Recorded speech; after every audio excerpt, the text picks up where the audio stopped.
அந்த முட்டாள் பெண் ஒரு பசுவின் தலையில் பலமாக தேங்காயால் அடிக்கிறாள். பின்னர் அந்த பசுவின் அப்பாவி கன்றை தூக்கி பாலைவனத்திலிருந்த ஆழமான ஒரு குழிக்குள் வீசிவிடுகிறாள். அந்த கன்று வெளியே வர முடியாமல் பயங்கரமாக கத்த ஆரம்பிக்கிறது. அதை தேடி வந்த பசுவும் தவறி அதே குழிக்குள் விழுந்து விடுகிறது.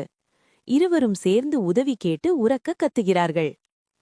அப்போது அங்கே வழியாக சென்ற ஒரு பெண்ணுக்கு அந்த அலறல் சத்தம் கேட்கிறது. அவள் குழிக்கருகே சென்று பார்த்தபோது பசுவும் அதன் கன்றும் குழிக்குள் சிக்கித் தவிப்பதை பார்க்கிறாள்.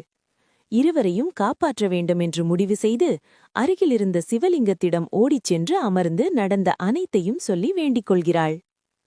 சிறிது நேரத்தில் பகவான் சிவன் தோன்றி அந்த பெண்ணுடன் குழிக்கருகே வருகிறார். தமது தெய்வீக சக்தியால் குழிக்குள் ஒரு படிக்கட்டை உருவாக்குகிறார். அடுத்த நொடியில் பசுவும் அதன் கன்றும் பாதுகாப்பாக வெளியே வந்து விடுகின்றன.